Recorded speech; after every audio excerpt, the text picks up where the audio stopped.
O diagnóstico nada mais é do que uma investigação. Então, eu vou investigar pode ser um problema, uma patologia, pode ser uma causa, pode ser um diagnóstico, por exemplo, situacional, pode ser um diagnóstico dentro de uma organização, depende desse diagnóstico. Mas se a gente for falar de patologia especificamente, é o processo de investigação para saber o que aquela pessoa, por exemplo, ela pode estar sentindo, algum sintoma, pode ter alguma característica física, fisiológica. Se a gente for passar para o lado neurológico, psíquico, essas características a gente não consegue ver fisicamente, que é diferente de uma síndrome de Down, por exemplo, é diferente de uma pessoa que nasce com um membro faltante, a gente já consegue identificar no processo do nascimento, ou então até antes, quando faz a ultrassom, alguma morfológico e tudo. Mas quando a gente fala da questão cognitiva, ela é um processo, esse diagnóstico ele vai sendo identificado de várias formas, com vários profissionais, de forma, talvez um processo mesmo de formiguinha, de pouquinho em pouquinho. Entendi. Por que é importante a pessoa ter um diagnóstico? Porque a partir do diagnóstico, a gente consegue começar o tratamento, especificamente. A intervenção, seja ela terapêutica, seja ela com medicamento, seja ela com vários profissionais, que aí a gente tem uma equipe multidisciplinar que vai atuar junto com esse paciente, independente da idade, né? Porque quando a gente fala de diagnóstico, normalmente o familiar, o responsável, que identifica algumas características, alguns marcos que tem no desenvolvimento infantil, infanto-juvenil, ou até já adulto, que não aconteceu, e aí você procura um profissional, que normalmente é ou pediatra, ou quando já é adulto, adolescente, um clínico geral, e aí esse profissional, ele identifica algumas características e direciona para o profissional específico para fazer as avaliações e tudo, para depois fechar esse diagnóstico. Entendi. Então, não é só assim, eu fiquei sabendo que fulano tem TDAH, então eu também tenho tal e tal característica. Eu também sou, eu também tenho, eu também estou no espectro A, B, C. Não é só assim, né? Não, nesse caso não, porque o fato de você ter uma característica não significa que você está enquadrado, vamos dizer assim, dentro daquele espectro, né? Tem toda uma equipe que vai fazer essa avaliação em conjunto, para ver essas escalas e esses marcos, para depois, sim, fechar esse diagnóstico. Então, eu posso me identificar com alguma patologia, por exemplo, mas depois que eu fizer uma avaliação, pode acontecer de não se fechar aquele diagnóstico, né? Então, existe essa investigação, né? Para que se feche ou não feche. Isso é importante saber, né? Porque hoje em dia, o pouco que se fala, né, no senso comum, assim, por exemplo, sobre o que é uma patologia, está muito associado ainda a pesquisar no Google e falar, existe esse transtorno, existe aquele transtorno, e eu tenho isso, eu tenho aquilo. E as pessoas já saem por aí dizendo, eu tenho isso, eu tenho aquilo. Com certeza. E isso é perigoso, porque as consequências na forma de se ver, na forma de se relacionar, em toda a sua vida, vão existir consequências, né? Então, por favor, quem está em casa, não fique tentando descobrir assim, dessa maneira. Se você tem alguma suspeita, você precisa procurar um profissional para chegar nessa resposta junto com você. Se, por exemplo, um profissional que ele já está na área há anos, tem uma experiência vasta, tem conhecimento vasto, continua estudando, conhecendo, né? Se aperfeiçoando. Ele não vai no único dia olhar para você e dizer, você tem isso, você tem aquilo. Imagina só quem não está na área, né? Se você não é da área, muito menos vai ser possível, né? É importante colocar essa questão, porque eu tive uma cliente que o pai, né, como eu atendo infanto-juvenil, criança e tudo, a gente faz primeiro essa anamnese com o responsável, tá? Então, a gente conversa com esse responsável, entende o funcionamento dessa criança, desse adolescente, e aí, a partir disso, a gente passa a ter um atendimento com o adolescente, com a criança. E nesse primeiro contato com o pai, ele me falou, e no segundo momento, eu tive um contato com a minha paciente. Evolutiva, ele já me perguntou assim, e aí, já tem o diagnóstico? Já fechou? Eu disse, não, a gente mal começou. A gente está num processo ainda engatinhando. Tá bom, depois eu entro em contato contigo. E aí, finalizou. Porque ele entendeu que a partir do momento que você tem o primeiro contato, pronto, o diagnóstico está fechado. E não funciona dessa forma. Entendi. Né? A gente tem todo um processo, tem escalas que precisam ser vistas no desenvolvimento para justamente fechar esse diagnóstico e não ser irresponsável também, né? Eu não vou ser uma profissional irresponsável de fechar um diagnóstico sem ter, de fato, toda a avaliação formada, tudo aquilo pronto e embasado para poder fechar aquilo dali. Entendi. É um processo que tem seriedade. Sim, com certeza. Né? Não é, parece ser isso, parece ser aquilo. Tem toda uma seriedade, tem todo um embasamento científico, né? Todo um preparo, todo um material voltado para aquilo. Então, por exemplo, Kate, se uma pessoa te procura hoje, olha, eu queria fazer uma avaliação, queria entender, eu ouvi falar de tal patologia, de tal transtorno, e eu me identifiquei, né? Mas eu quero entender se é isso mesmo, porque se for, eu quero descobrir, para que minha vida seja facilitada. Por onde começar, assim? Você vai conduzir essa pessoa de qual maneira, por exemplo? Mais ou menos quantos encontros? Se tem material no papel ou se é só uma entrevista? Me explica melhor como funciona. Pronto. Então, aí a gente tem 2 extremos, vamos dizer assim. A gente tem um familiar que vem com um diagnóstico, que aí é suposição dele, né? E aí ele vem trazendo uma criança, um adolescente. Aí a gente começa essa anamnese com o responsável, porque talvez essa criança e esse adolescente, ele ainda não tenha a percepção, ele ainda não entenda, de fato, que tem alguns marcos no desenvolvimento que ele não passou, que ele não atingiu, que ele não alcançou. Então, a gente tem um atendimento aí. Começa com esse responsável, faz toda uma anamnese, como foi essa gestação. Uma entrevista bem específica, detalhada, né? Detalhada, uma avaliação bem profunda nesse primeiro momento. Por exemplo, uma pergunta assim que geralmente tem nessas entrevistas iniciais. Quando eles trazem essa queixa principal, esse primeiro momento, o fulano não deu tchau quando era necessário. Ele não falou as primeiras palavras.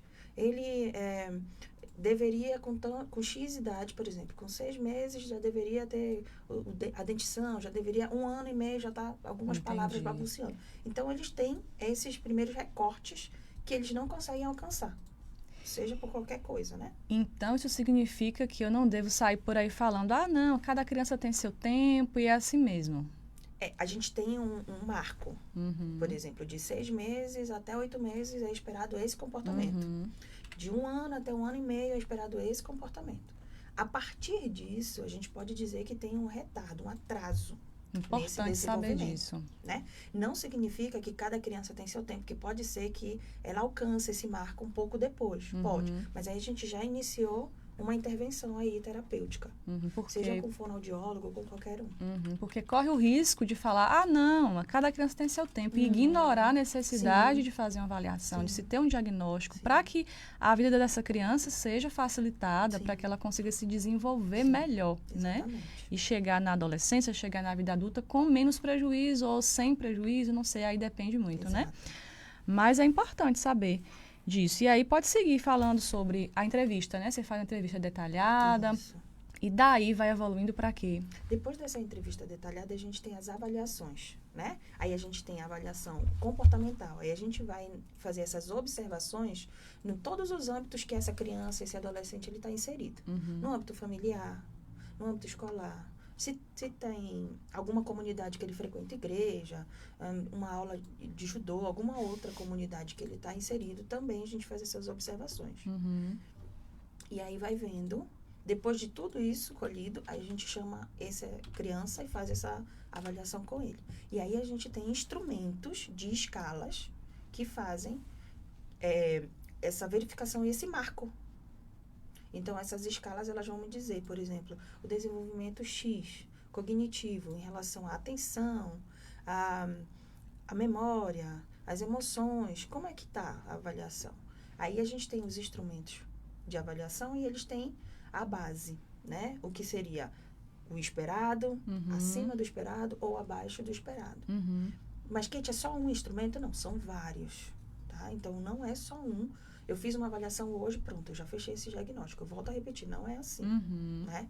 E aí, Isso eu estou falando da psicologia, mas aí a gente tem um neurologista que vai fazer o atendimento, temos o terapeuta ocupacional, tem o fonoaudiólogo, se a criança é não verbal, tem o neurologista, tem o psicanalista também, o psiquiatra, desculpa, também ele está lá para fazer essas intervenções. Então, toda a equipe, em conjunto, vão trabalhar juntos para chegar a fechar aquele diagnóstico atípico, neurotípico, dependendo Excelente, excelente. Gostei de entender tudo isso, porque quem está em casa às vezes pode não conhecer tudo isso, né? Então eu vou perguntando aqui justamente pensando em muita gente que talvez nunca tenha ouvido falar sobre esses detalhes. Isso é tão importante, Kate.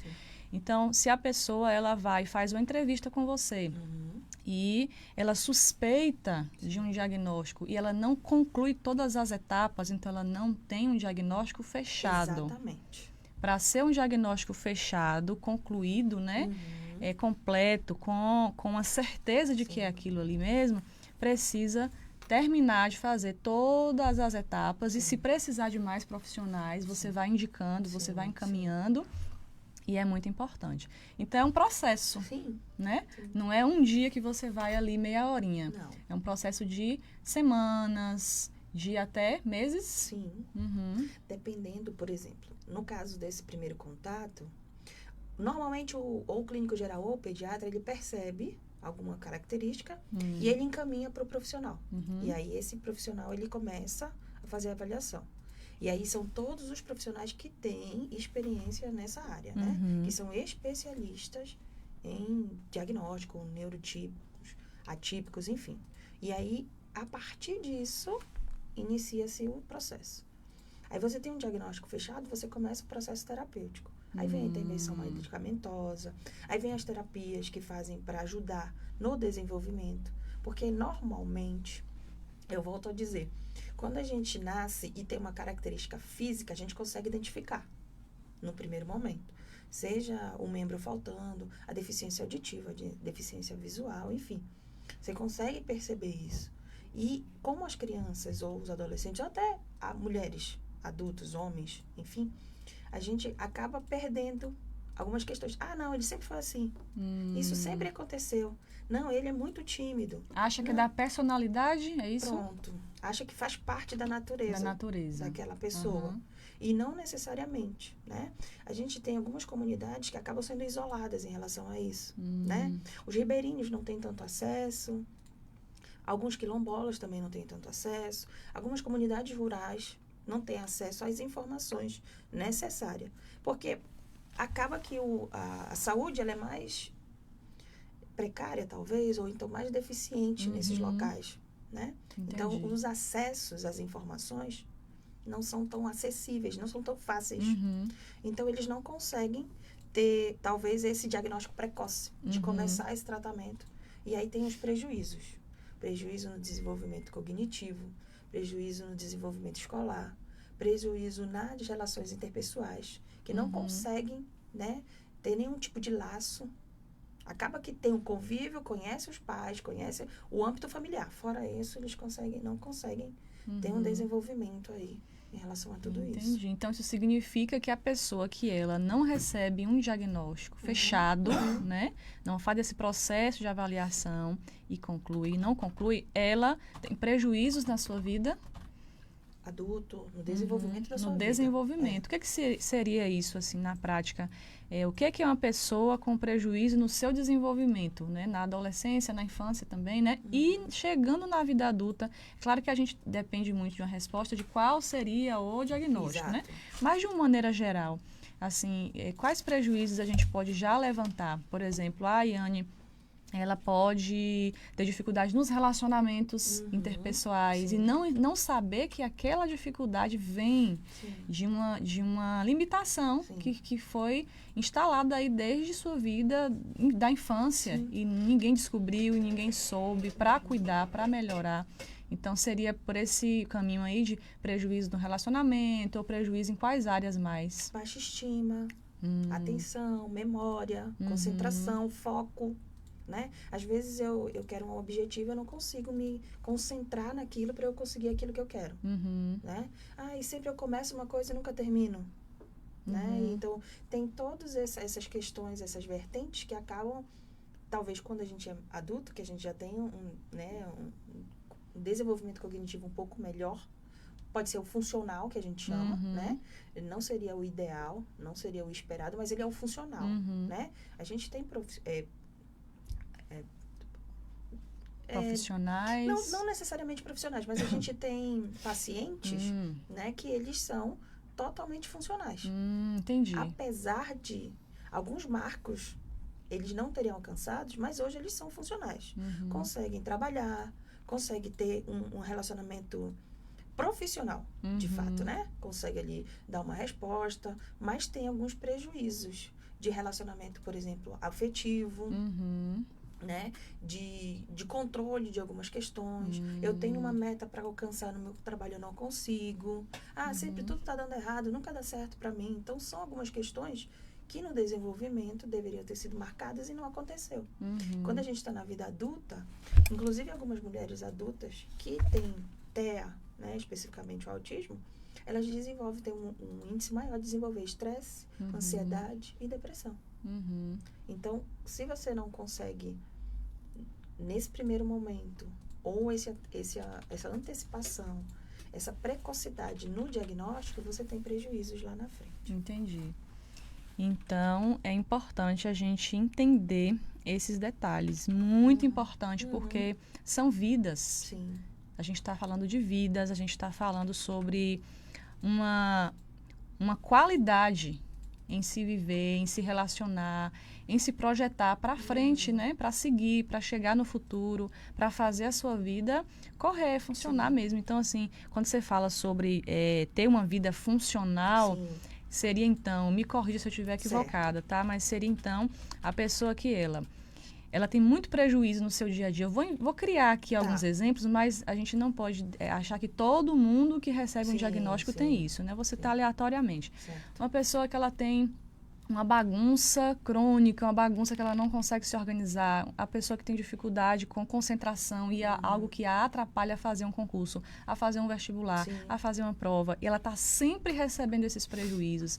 Outro exemplo, uma pessoa que ela não consegue sustentar amizades, não consegue sustentar um diálogo ali, ela se sente diferente, né? Ela se percebe diferente, ela percebe que tem alguma coisa ali que não encaixa muito bem. É uma pessoa que às vezes ela pode estar sem conseguir, como você falou, né, crescer em alguma área da vida, sem se desenvolver. Ela quer avançar, ela tem planos, tem projetos, mas não vai, tem uma coisa que trava, né? Então, às vezes, ela não se percebe direito, não sabe as qualidades que tem, não consegue ter essa observação de si, essa consciência de si, para saber os recursos que eu tenho são esses e eu vou usá-los a meu favor. Não consegue ter. Então, a pessoa ela pode ter dificuldade de permanecer no emprego. Também. Né? Pode ter dificuldade de aprendizado. Pode ter dificuldades né? N dificuldades. Exatamente. Então, é importante por isso. Tem gente que pode falar assim, não, mas eu não preciso de diagnóstico não, eu já vivi minha vida inteira assim. Eu até posso ter mesmo alguma coisa, fulano de tal me falou. Por que, então, assim, que é importante a gente falar sobre os prejuízos de quem nunca recebe um diagnóstico, mesmo tendo a necessidade, apresentando alguma condição, né? É importante justamente porque a vida que ela poderia ter, ela não terá, provavelmente, mesmo tendo uma vida funcional. O que é uma vida funcional? Sabe esses prejuízos que acabei de mencionar, né? Então, de não concentrar, disso, daquilo. Essa pessoa, apesar de tudo isso, ela ainda consegue manter o básico da vida funcionando. No entanto, tem pessoas que, para manter o básico, para ser funcional, mesmo tendo a patologia, sem tratamento, sem cuidado, sem acompanhamento, ela faz um esforço tão grande, aquilo dói, aquilo é difícil, aquilo cansa, aquilo deixa a pessoa exausta, e a pessoa, ela erra muito para depois conseguir acertar. Em muitas situações, como se fosse um alvo ali, que ela erra, depois já está exausta. Quando consegue, ela acerta, só que já tomou muito tempo da vida, e a vida está passando. Né? E o adulto, ele precisa e dando conta das suas atividades, dando conta das suas responsabilidades de família, de trabalho, de estudos, de projetos, de tantas e tantas questões, e muitas vezes isso vai ficando pelo meio do caminho. Sim. E vai passando a ser uma vida tão difícil, tão frustrante, com baixas recompensas, né, por tentar e errar, por não conseguir. A baixa estima também pode ser muito forte da pessoa não se ver como capaz, por exemplo, né, enfim, então tantas coisas que a gente ainda poderia falar. Mas seguindo aqui, Kate, existem pessoas que mesmo lá na frente, né, elas passaram a vida inteira sem receber um diagnóstico, mas lá na frente acabou entendendo essa necessidade, correndo atrás de uma avaliação, fazendo o processo completo com os profissionais. E aí, a gente chama isso de quê? De diagnóstico tardio, né? O que é, assim, como que funciona para essa pessoa que já passou a vida inteira daquela maneira? Como é que é para essa pessoa, com seus, por exemplo, 50 anos, fala assim, em plenos 50 anos eu vou agora entender que eu sempre tive uma condição, né? Como é isso? Funciona? Ajuda? É necessário mesmo? Ou deixa para lá porque já passou a vida inteira assim? E aí? Então, são muitas questões aí que tu levantaste, né? Quando a gente fala ainda dessa questão do paciente funcional, tem paciente que casa, tem paciente que tem uma vida familiar estável, mas, às vezes, também tem um paciente que tem uma vida familiar totalmente instável. Ele não consegue ter um relacionamento saudável, né? Apesar de, às vezes, ter filhos, apesar de, né, casar e tudo, mas ele não consegue manter essa relação saudável. Entendi. Aí. Então, licença, a gente tem que olhar para o que é saudável e o que não é saudável também acontecendo na vida da pessoa, né? Também. Ok. Tá, porque aí, quando a gente fala desses prejuízos que podem ocorrer na vida adulta, são situações, por exemplo, no passado, as pessoas não tinham essa palavra de neurotípico, né, de atípico, não tinha isso. Então, sabe aquele parente que ficava lá? Não, ele não fala, ele fica ali no canto, aquele tio que era alijado pela família, que ficava meio que escondido. Ele sempre foi um tio assim, meio... O que as pessoas falavam assim, ele tem um problema na cabeça, alguma coisa nesse sentido. Entendi. Pode ser um diagnóstico de alguma patologia aí, que não foi feita uma investigação, que não foi feita uma avaliação. Esse diagnóstico tardio, normalmente tem esses prejuízos de relacionamento, tem os prejuízos no desenvolvimento que eram necessários acontecer e que não ocorreram. Aí vem a questão, não paro no meu emprego, eu não consigo ter essa estabilidade ali no dia a dia, eu não consigo manter esses relacionamentos, porque é muito difícil, como tu mesmo disseste, é doloroso estar naquela relação. Entender que aquilo dali é o meu funcionamento, porque no passado eu podia ter tido algum tipo de intervenção, seja medicamentosa, seja de terapia, seja de mecanismos de enfrentamento de alguma situação difícil, importante, né? Então, isso tudo eu poderia ter acontecido no passado. E hoje eu colho os frutos, vamos dizer assim, dessa situação que não ocorreu quando eu deveria. Seja pelo meu responsável que não conseguiu perceber, seja pela falta de informação, seja porque sempre foi assim, tá tudo bem, vamos continuar assim, e a gente vai seguindo a vida. E foi deixando acontecer. Entendi. Passando. E aí, quando essa pessoa ela decide ter um diagnóstico, mesmo que tardio, isso pode facilitar a vida dela? Sim. Então, não é legal deixar para lá. Já sou assim, vou ficar assim, porque o diagnóstico pode melhorar a vida de alguém, Sim. mesmo de forma tardia. Sim, porque às vezes uma patologia qualquer, ela gera uma ansiedade, aí você tem uma medicação que pode controlar a ansiedade. Você tem uma intervenção terapêutica com o psicólogo para estar atualizando, ou avaliando, ou levantando esses mecanismos de enfrentamento de situações em que é do cotidiano dessa pessoa, que aí pode ajudar ele nesse funcionamento. Talvez ele não consiga ser 100%, mas ele melhore ali 20%, 50%, e já é um benefício para ele.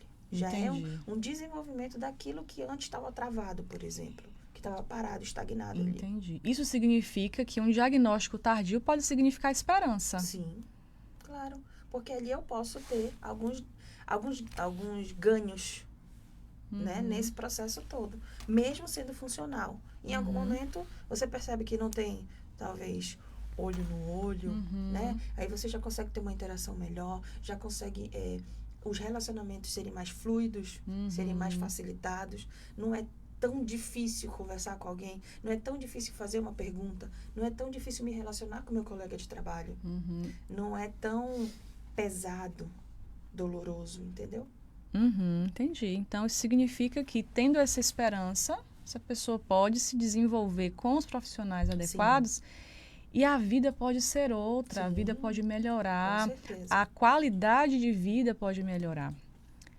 Então, a gente pode deixar bem claro para quem está em casa, para quem está aí no seu carro dirigindo e está ouvindo, para quem está arrumando sua casa e está aí ouvindo. Muito obrigada pela sua companhia, viu? Vou mandar de novo um beijo para a Rose, viu? Para a Roselene, que está nos escutando, está nos ouvindo. Então, quem quiser, gente, acompanhar também, encaminhar para alguém, compartilhar com alguém essa entrevista, você pode ver no Instagram, que está acontecendo ao vivo, pode ver no Facebook, que também está ao vivo. E daqui a pouquinho a gente terá no YouTube, né? Para você ir ali pausando, entendendo melhor, anotando. Inclusive, vou pedir a Kate daqui a pouco para deixar o contato dela, para que você que tem alguma dúvida sobre esse assunto possa mandar para ela uma mensagem e perguntar sobre alguma coisa, porque se você tem a possibilidade de melhorar a sua vida, então vamos correr atrás disso. Então, assim, o incentivo que eu deixo para você que está nos ouvindo é assim, se você percebe que existem muitas dificuldades em viver, em dar conta da vida, em dar conta de trabalho, de relacionamento, precisa fazer uma avaliação. É importante fazer uma avaliação, né? Porque você vai colher os benefícios disso. Então, o diagnóstico, não é, Kate? Não serve simplesmente para ganhar um rótulo. Sim. Não é simplesmente, eu tenho a bandeira do TDAH, eu tenho a bandeira do autismo, eu tenho a bandeira de tal e tal coisa. Não é sobre isso. Sobre times, sim, né? Sim. Eu sou do time tal, sou do time tal. É para que você, a partir do conhecimento sobre si, porque nem toda pessoa vai apresentar as mesmas dificuldades. E as mesmas características. E as mesmas características. Isso. Então, duas pessoas com TDAH, elas podem ter dificuldades diferentes, sim, características diferentes, né? Dentro do transtorno. Então, não é para que a gente levante aí grupos, times, rótulos. É para que a gente pense assim, já que eu tenho tais e tais características, aquela impressão digital minha para se observar dentro de um diagnóstico. Claro que você não vai se definir por um diagnóstico. Sim. Você é um ser humano. Sim. Você tem personalidade, você tem sua identidade. O diagnóstico ele vai apenas te ajudar a entender como você funciona na vida, quais as limitações que você apresenta e como melhorar tudo isso. Como tornar tudo mais funcional. Se você já é funcional, né, já tem ali, como o Kate falou, conseguiu casar, conseguiu se formar, conseguiu ter filho, conseguiu isso e aquilo, mas existem outros prejuízos que deixam você super cansado, cansada, e que você fica tentando e você percebe que para outras pessoas não é tão difícil. Né? Isso é importante, né? Você percebe que para outras pessoas aquilo que você está se esforçando tanto, para outro ele faz com facilidade. Outras pessoas fazem. Não é uma pessoa nem duas como referência. É uma grande quantidade de pessoas. E aí você fica assim, então por que para mim é diferente? Né? Então, tendo um diagnóstico, você tem a oportunidade de melhorar a sua vida. Se sua vida já é o básico, já é funcional, pensa só no quanto ainda pode melhorar, sim, em quantas coisas você pode desenvolver ainda na vida, né? Então, para a gente caminhar aqui para encerrar essa entrevista, teríamos muito ainda a falar, sim, a perguntar, mas qual seria, então, Kate, assim, quais seriam os riscos do autodiagnóstico? Então, o Google ele é muito bom, é uma ferramenta muito funcional, mas também ela traz muito prejuízo para a gente, né, nesse processo todo. Porque eu leio uma situação X e aí eu vou pesquisar no Google, pronto, é aquilo que eu tenho, eu já fechei meu diagnóstico, eu não vou buscar um profissional, eu não vou fazer uma avaliação, eu não vou investigar. Eu já me autodiagnostiquei e isso normalmente volta aos prejuízos. Volta àquela eu estagno naquela situação. Eu fico parada, eu me limito, de fato, a a não progredir. Eu posso justificar alguma coisa na minha vida, Também. alguma limitação, com o diagnóstico, entre aspas, né? Com o meu autodiagnóstico. Sim. Ah, eu faço isso porque eu tenho tal coisa. Sim. E aí você, por exemplo, o tratamento, ele é adiado, né? A intervenção qualquer.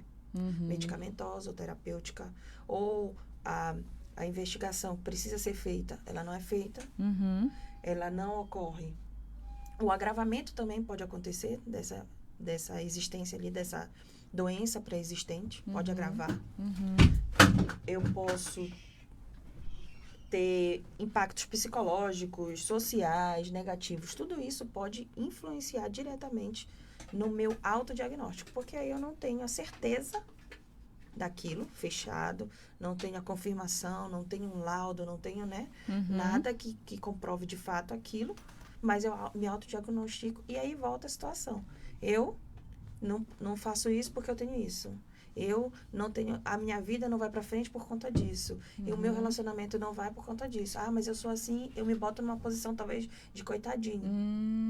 Ah, coitada de mim, porque eu tenho isso, porque eu sou TEA, porque eu sou hiperativo, porque eu sou... Enfim, o que for. E aí eu me limito ali, eu fico naquele meu mundinho e eu não avanço. Entendi. Eu retrocedo. Então, autodiagnóstico não é uma boa opção, né? Não. Porque não vai te ajudar a se desenvolver. Com certeza. Se o objetivo de um diagnóstico correto, fechado por profissionais, é justamente que você se desenvolva. Sim. Aí pensa comigo, você tem condições de sozinho se desenvolver, descobrindo um diagnóstico? Se, por exemplo, caísse do céu um diagnóstico ali, que você não fez a avaliação, descesse aí um pergaminho do céu dizendo, você tem tal diagnóstico, você saberia usar isso para você melhorar na sua vida? Você saberia se desenvolver a partir daquela informação? Então, não é para isso que serve o diagnóstico, é para que, com as ferramentas que os profissionais têm, você consiga avançar na sua vida, e é isso que eu desejo para você. Então, se alguém tem alguma dúvida sobre isso, pode te procurar. Pode. Você faz essa avaliação, Faço. Kate? Ótimo. Então, você pode deixar o seu contato, por gentileza? O meu Instagram é Kate Craveiro, @Kate Craveiro. Pode me procurar por lá. Como é que se escreve, Kate? O meu nome é KATHE. Ok. E seu contato? Telefone? 91, no caso DDD 77, né? 77. 991433742. Ok. Então, muito obrigada. Obrigada viu? Foi também. muito bom conversar com você. E vamos encerrar nosso programa hoje, né? Rose não pôde estar conosco mais, ela está acompanhando e é muito bom estar aqui participando, né? Ou sendo entrevistada ou entrevistando, né? A gente bate esse papo aqui no Espaço Mulher. Então, vamos orar para a gente encerrar, né? Senhor Deus, muito obrigada por mais esse dia que o Senhor fez. Obrigada pela vida de Kate, pela vida da sua família, por essa oportunidade de estarmos hoje falando sobre um tema tão importante, Deus. Quero te pedir, por quem está ouvindo nesse momento, que tem alguma dúvida, que tem muitas limitações na sua vida e não sabe por onde começar, que o Senhor possa dar essa clareza, essa orientação, essa luz para que essa pessoa consiga tomar decisões, procurar profissionais e melhorar, avançar na sua vida. Em nome de Jesus. Amém. Amém. Então, um beijo para você que está aí nos acompanhando e tchau, tchau. Tchau.